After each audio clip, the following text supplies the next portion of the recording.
We've been working on constructing memory from circuit elements. The next step in this process is to construct the D latch. All right, so I have a brief schematic symbol here for a D latch. It has a data input, D for data. It has an enable input as well. We'll talk about the significance of that in a second. And then it's got a memory output, Q, and often you would also have Q bar associated with a D latch. Okay, so let's talk about how we would build this and how it would work.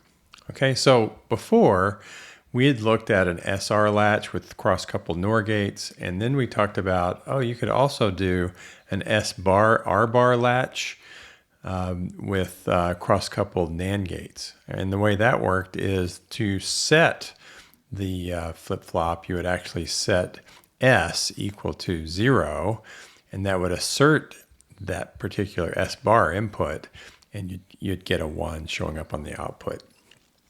Well, what we're going to do next is we're going to have a couple of AND gates that interface the connection between the data and S bar and R bar. Okay, so I think it's straightforward to look at this. I have the data feeding both the top input and then the inverse of the data feeding the bottom input. And so you can see that as I choose D equal 1, okay, I have an AND gate. When I have the input to both inputs of the NAND gate enabled, so if D is equal to 1 and enable is equal to 1, that would be a 1 coming out of the AND, and then I hit the bubble and I would get a 0. So when I hit 1 here, all right, so I'm going to click on this to make a 1. And then if I assert enable, so I'm going to click up here, insert enable, you see what happens is the S bar line goes to 0, which is asserting the S bar R bar latch, and I store a 1. Okay? And so that's important. And then notice what happens if I remove the enable signal, okay, and I remove D, I remember the output, it still stays to be a 1. Okay, so it's latching that output by using the enable line and the data input. Okay, let's talk about what would happen if I wanted to clear the latch. Okay, so now I have D equals 0. All right, when I hit the enable line with D equals 0, what would happen is R bar goes down to 0. Why would that be the case? Because if D is equal to 0, I hit D bar, that would be a 1 coming out. When enable is equal to 1, both of these AND gates are on. I hit the bubble. R bar goes down to 0, which asserts the reset. So that forces Q bar equal to 1. And then the feedback mechanism, as we talked about before, has Q held at 0. So when I remove the enable line, that doesn't change. I now have the 0 stored in the memory element, and I can change the data line while enable is off, and it doesn't affect the latch. Okay, so that's the basic operation. Let's talk about looking at this in a slightly different way. I like to think of this as a transparent state or a latch state. So whether it's transparent or latched depends on the value of the enable line.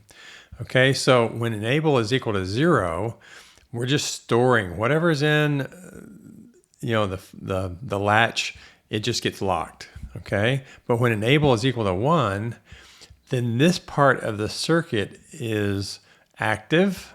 Okay, and what's going to happen is the output is going to follow what the input does during the transparent part of the latch. Okay, so when enable is equal to 1, this output just goes straight through. So notice it's transparent, D is equal to 1, Q is equal to 1. If I slip this down to 0, D is equal to 0, Q is equal to 0.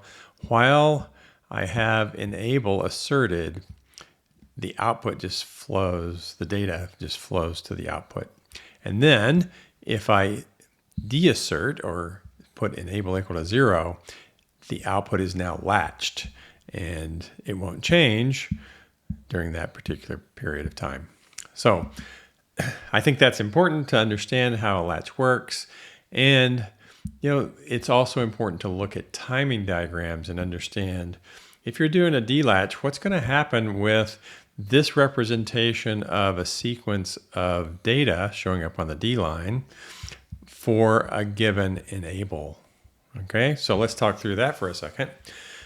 So based on our idea of transparent and latched, okay, when the enable line is 1, the D line is changing. Q follows the D line during the transparent part of the latch. Okay, then as the enable line goes low, you look at what happens to the D line right before it goes low. It's just going to hold. It's going to latch that value of the D line throughout the next period of the enable line being 0. Okay, when enable is back to 1, okay, the D line moves and the output follows. It's transparent during that particular side of the D latch. So this illustrates that process. You can go through here and see what happens with the enable line, and that's what timing diagrams are useful for. You can put it on a single piece of paper and you actually imply time marching along this way, and you're able to look at what happens with the outputs. Okay, so this is one thing I'd like you to be able to do. This is a good kind of exam problem where I would give you the enable line and the D line and tell you this is a latch, and you'd be able to reproduce the Q line. Okay, so that covers the basic memory element of a D latch.